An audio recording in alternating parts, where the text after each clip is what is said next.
Isaya mlango wa 53 kuanzia kifungu cha kwanza hadi 12. Ni nani aliyesadiki habari tulioileta?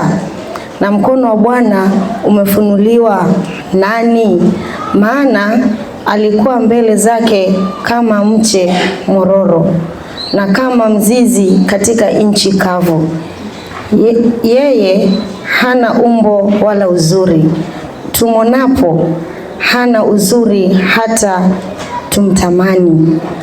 Alidharauliwa na kukataliwa na watu, mtu wa huzuni nyingi, ajuaye sikitiko, na kama mtu ambaye watu humficha nyuso zao. Alidharauliwa wala hatukumhesabu kuwa kitu. Hakika ameachukua masikitiko yetu, amejitwika huzuni zetu. Lakini tulimdhania ya kuwa amepigwa na Mungu na kuteswa, bali alijeruhiwa kwa makosa yetu, alichubuliwa kwa maovu yetu. Adhabu ya amani yetu ilikuwa juu yake, na kwa kupigwa kwake sisi tumepona. Sisi sote kama kondoo tumepotea, kila mmoja wetu amegeukia njia yake mwenyewe, na Bwana ameweka juu yake maovu yetu sisi sote. Alionewa lakini alinyenyekea, wala hakufunua kinywa chake kama mwana kondoo apelekaye machinjoni.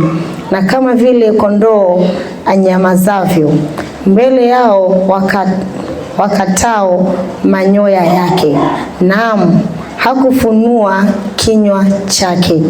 Kwa kuonewa na kuhukumiwa aliondolewa. Na maisha yake ni nani atakayeisimulia? Maana amekatiliwa mbali na nchi ya walio haki.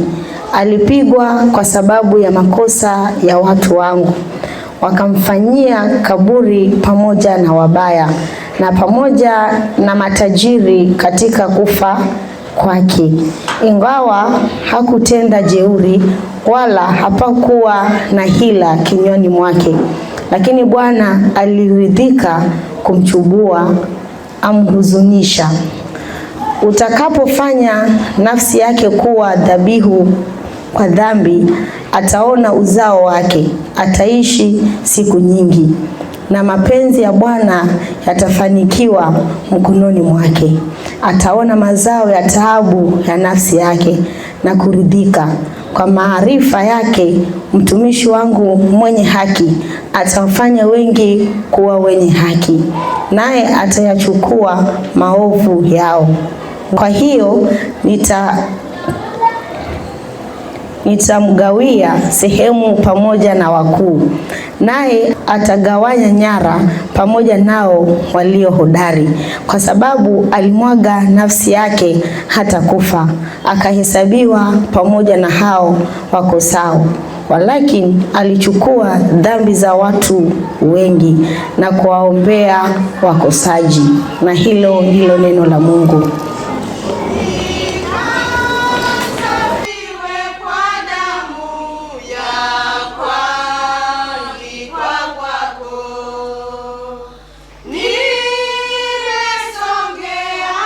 Neno la Mungu lasema hivi: ndugu zangu, msiwe walimu wengi, mkijua ya kuwa mtapata hukumu kubwa zaidi. Maana tutajikwaa sisi sote pia katika mambo mengi. Mtu asiyejikwaa katika kunena, huyo ni mtu mkamilifu, aweza kuzuia na mwili wake wote kama kwa lijamu. Angalieni, tutatoa lijamu katika vinywa vya farasi ili wamtii, hivyo tutageuza mwili wao wote. Tena angalieni, merikebu ingawa ni kubwa kama nini na kuchukuliwa na pepo kali, zageuzwa na usukani mdogo sana, kokote anako azimia kwenda nahodha. Vivyo hivyo ulimi nao ni kiungo kidogo, nao hujivuna majivuno makuu. angalieni jinsi moto mdogo uwashavyo msitu mkubwa sana. Na ulimi ni moto, ule ulimwengu wa uovu.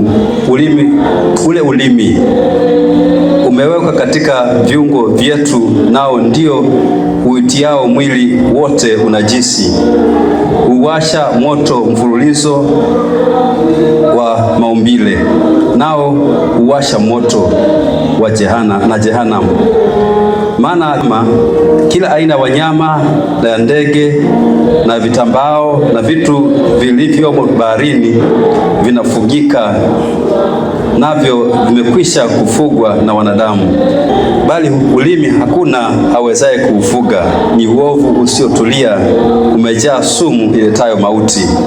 Kwa huo twamhimidi Mungu Baba yetu, na kwa huo twawalaani wanadamu waliofanywa na mfano wa Mungu. Katika kinywa kile kile kutoka baraka na laana.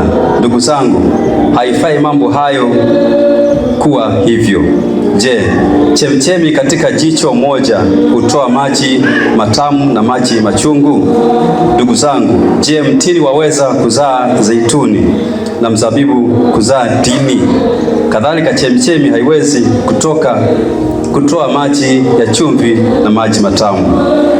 Nani aliye na hekima na ufahamu kwenu? Naonyeshe kazi zake kwa mwenendo wake mzuri katika upole na hekima. Lakini mkiwa na wivu, wenye uchungu na ugomvi miongoni mwenu, msijisifu wala msiseme uongo juu ya kweli. Hekima hiyo siyo ile ishukayo kutoka juu, bali ni ya dunia na tabia ya binadamu na Shetani. Maana hapo palipo na wivu na ugomvi, ndipo palipo na machafuko na kila tendo baya. Lakini hekima itokayo juu kwanza ni safi, tena ni ya amani, ya upole, tayari kusikiliza maneno ya watu, imejaa rehema na matunda mema, haina fitina, haina unafiki. Na tunda la haki hupandwa katika amani na wale wafanyao amani. Hili ndilo neno la Bwana.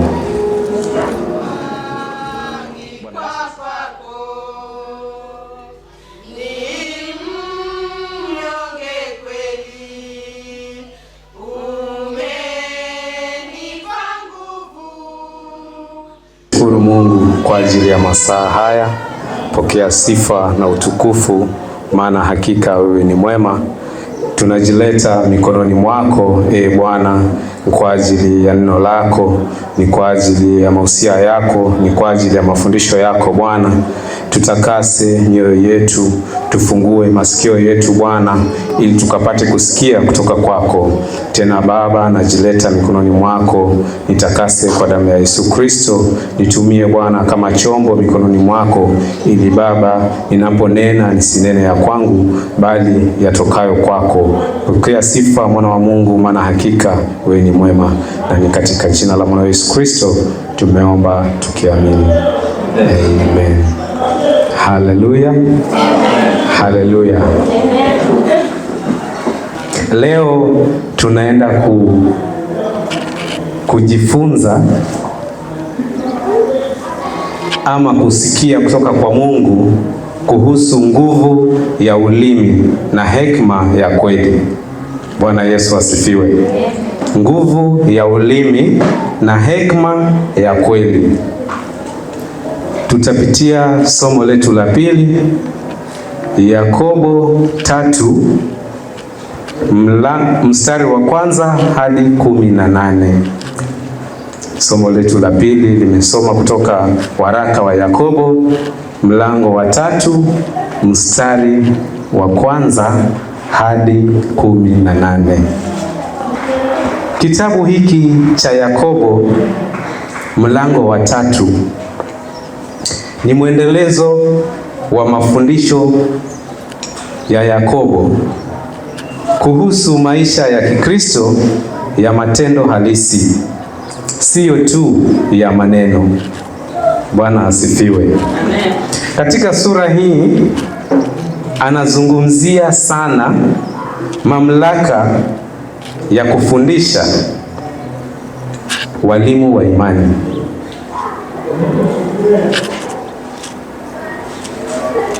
Anazungumzia tena hatari ya ulimi na tofauti kati ya hekima na Mungu, ya hekima ya Mungu na hekima ya dunia. Ni Yakobo huyo.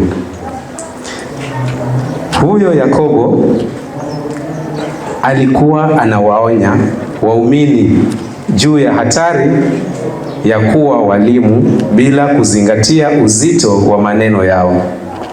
Bwana Yesu asifiwe. Alikuwa anawaonya waumini juu ya hatari ya kuwa walimu bila kuzingatia uzito wa maneno yao, kwa sababu maneno yanaweza kuleta baraka ama uharibifu mkubwa. Haleluya. Na anaelekeza pia kwenye tofauti kati ya hekima inayotoka kwa Mungu, hekima inayotoka kwa Mungu iliyojaa upole, amani na matunda mema, na hekima ya kidunia iliyojaa wivu, fitina na ubinafsi. Hapa anatuelekeza kwenye tofauti ya hekima inayotoka kwa Mungu iliyojaa upole, amani na matunda mema. Vile vile hekima ya kidunia iliyojaa wivu, fitina na ubinafsi. Haleluya. Katika sura hii ya 3 tutaangalia vipengele vitatu. Kipengele cha kwanza ni ualimu ama mwalimu.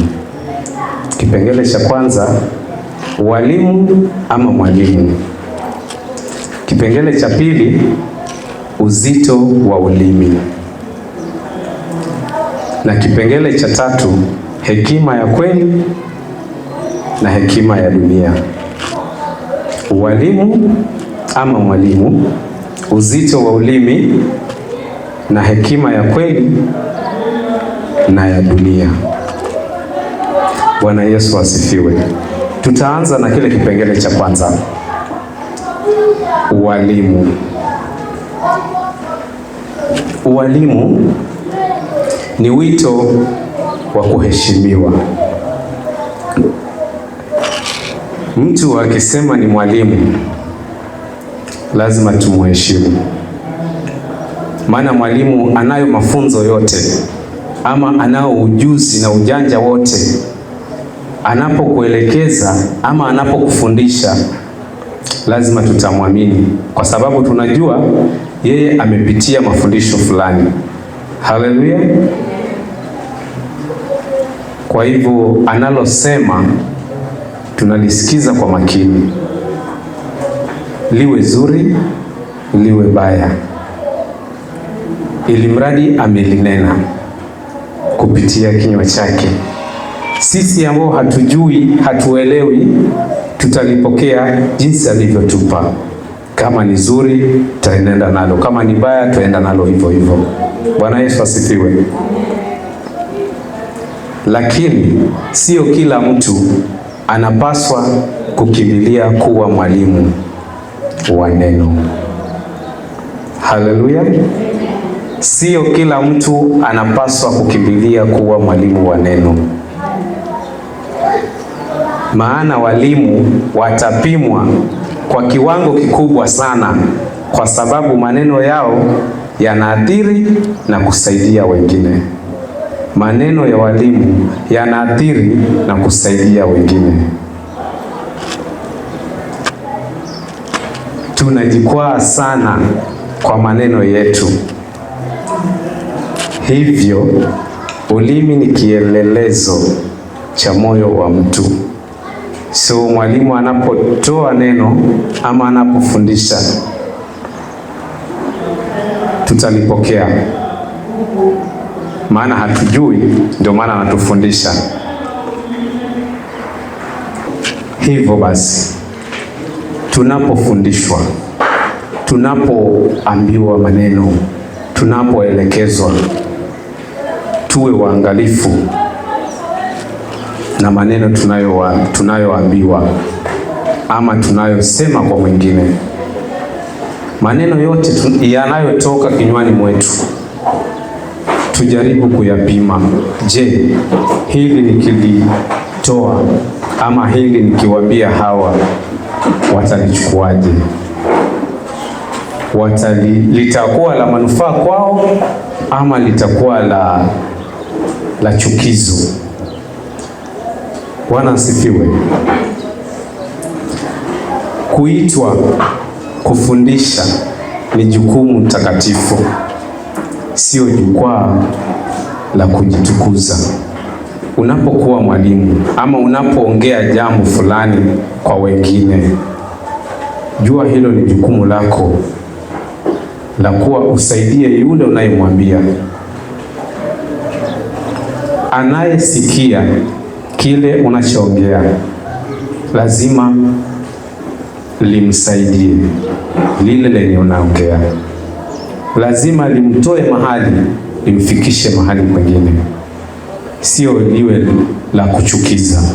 Hata akionana na wewe, akikuona ndio wewe, ndio yule unakuja na yeye anatafuta njia, hata kama hakuna njia anasema hai, yule naye ndio huyu, acha nitafute njia pite, sitaki yale maneno yake maana yanachukiza. Ni aibu, hayafai. Unatafuta mwanya uingie, hata kama hakuna nafasi ya kuingilia, wewe utatafuta tu nafasi ili mradi usikutane naye. Kipengele cha pili, uzito wa ulimi.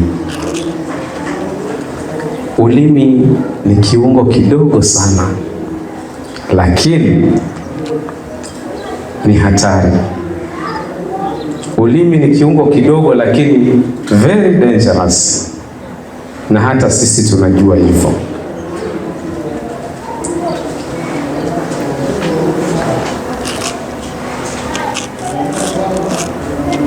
Kama vile usukani wa meli ni mdogo, lakini meli ni kubwa, usukani wake ni mdogo.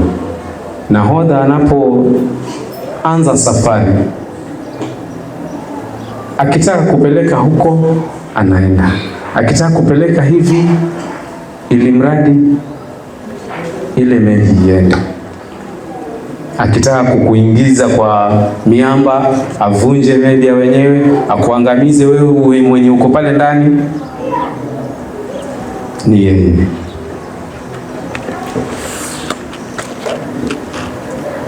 Maneno yanaweza kujenga au kubomoa. Tunapotamka jambo, kama nilivyowaambia, tuzingatie sana kile tunachotoa. Tunaweza kuvunja ushirika. Kama hapa venye tuko na shirika wa kina mama, tunapotoa neno, huenda likawa mimi kwangu halijanikwaza, lakini kwa mwingine likamkwaza. Vile vile tuko na vijana hapa, pengine tumezoea maneno ya kurusharusha. Tujaribu kuchuja ama tujaribu kufikiria, hili ninaloliongea kwa hiki kikundi ama hili ninaloongea hapa kazini lina manufaa kwa mwenzangu, lina manufaa kwa mwingine? Na kama halina manufaa, lizuie. Omba Mungu akupe control na uongee tu yanayofurahisha, yanayofaidisha wengine.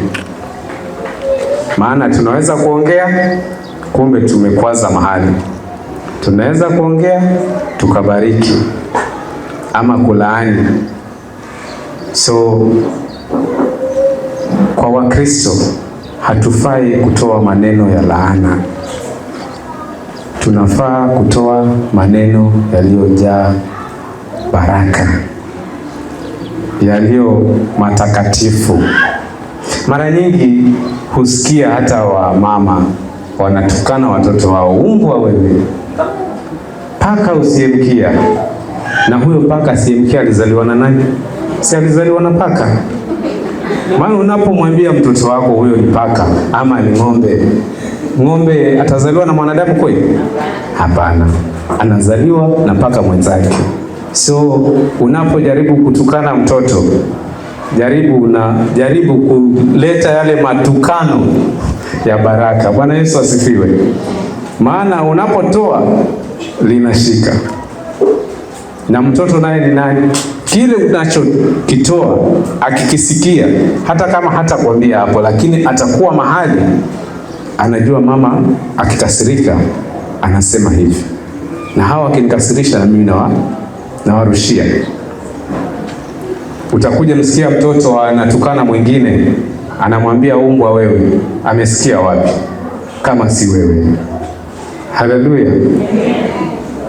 Kile kinachokutoka ndicho mwingine anapokea. Bwana Yesu asifiwe. Tuwe na nidhamu ya ulimi wetu. Tunapotoa neno lolote tulichuje kabla halijasikika na mwingine, ama kabla halijapokelewa na mwingine. Tumwombe Mungu atutakase mioyo yetu ili ulimi wetu usifuate tamaa za mwili. Bwana Yesu asifiwe. Maana kinachotoka kwako ndicho hicho venye uko. Haleluya. Kipengele cha 3, hekima ya kweli na ya dunia.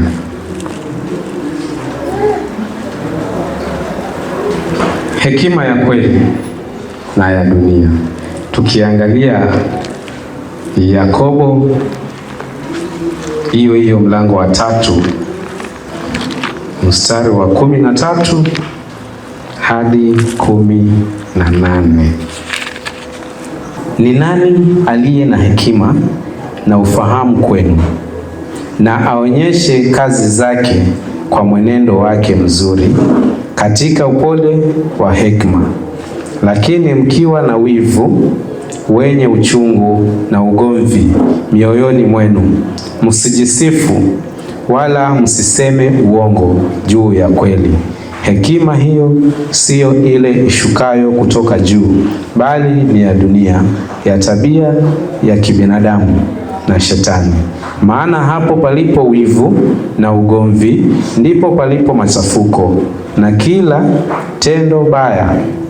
Lakini hekima itokayo juu kwanza ni safi, tena ni ya amani, ya upole, tayari kusikiliza maneno ya watu, imejaa rehema na matunda mema, haina fitina, haina unafiki.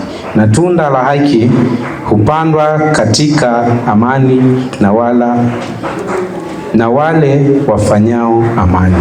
Bwana Yesu asifiwe. Hekima ya kweli haionyeshi kiburi wala mashindano. Lakini hekima ya kidunia ina wivu, ubinafsi, na matokeo yake ni machafuko. Kwanza tumezoea kurithi ubaya wa wengine. Haleluya. Amen. Tuache kurithi ubaya wa wengine. Maana hata pengine yeye amebeba baraka zako, wewe unaenda mchukia pasipo na sababu, kwa sababu Alex amemchukia, amekosana na yeye. Hatujapigana lakini tumekosana. Mbona usije ukasema sasa kwani nilianzaje? Nimekwambia umenisikiliza. Mbona usiende uliza, ukamuuliza hata yeye, kwani ni vipi? Mbona siku hizi naona hamko in good terms na Alex? Kuna nini? Kuendelea nini? Lakini wewe umejifika tayari. Ni mbaya huyo, hana maana kabisa. Hana maana amekufanya nini? Hamfai kuwa hivyo. Elewaneni, maana leo anaweza pata shida ukakosa kumsaidia, kesho ni wewe, na yeye akusaidie ama sikusaidie, ni akusaidie, maana yeye ndiye jirani wako. Sikiza upande huu, sikiza upande mwingine, walete pamoja, waambie hapana, hivi venye kunaenda sivyo. Uovu ama ugomvi wa mwingine, kuwa yule mtu wa kuunganisha, usiwe mtu wa kuzidi kusukuma kutoelewana. Haleluya. Hekima ya Mungu huonekana katika tabia njema, upole, rehema na matunda mema. Maana ukiwa na hekima wewe ya Mungu utajulikana tu hata mwenendo wako. Unajua hata watu wakikosana huko, hata pasipo wewe kuwafuata, watakufuata tu, maana wanajua mimi nikienda pale najua kila kitu kitakuwa sawa. Haleluya. Mkristo wa kweli, ndio nimesema, ataonekana si kwa maneno ya hekima, bali kwa matunda ya maisha yake ama mwenendo wake na tabia. Hivyo basi tuombe Mungu atupe hekima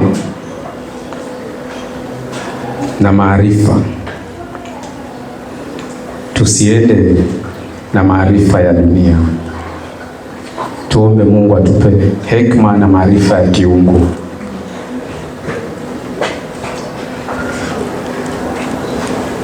Huyu Yakobo anatufundisha kuwa na maisha ya imani ya kweli yanaonekana kwa nidhamu ya ulimi.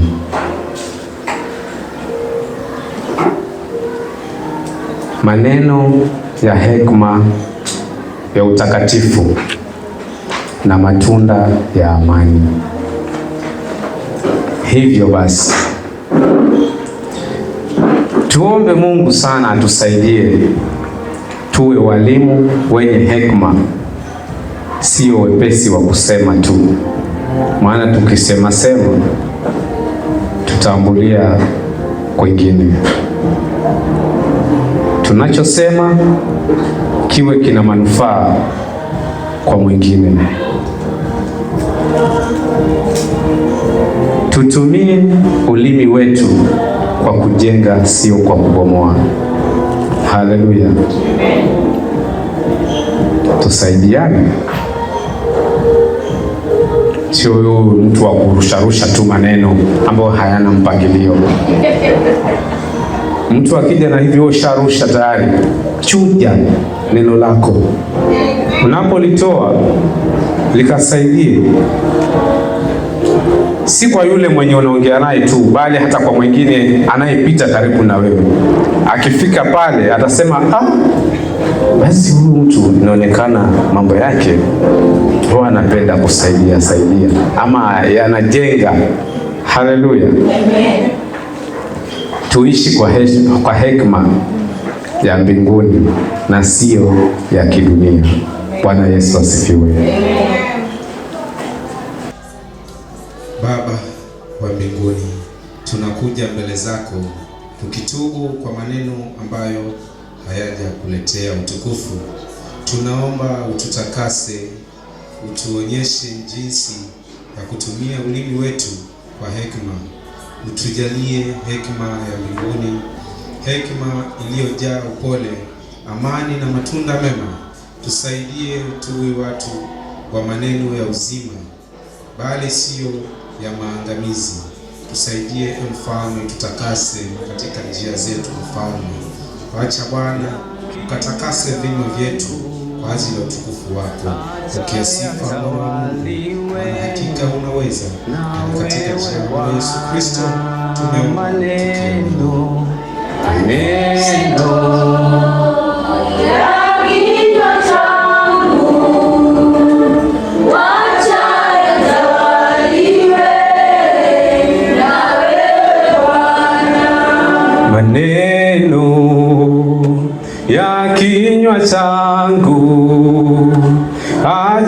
yatawaliwe na wewe Bwana.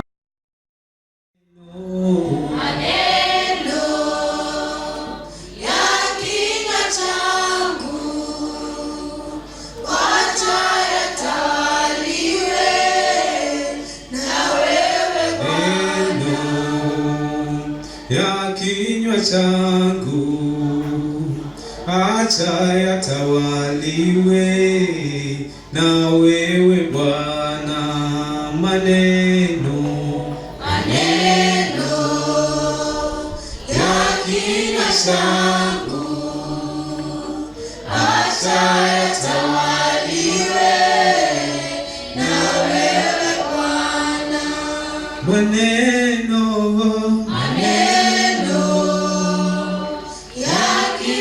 changu acha yatawaliwe na wewe Bwana. Maneno ya kinywa changu acha yatawaliwe na wewe Bwana. Maneno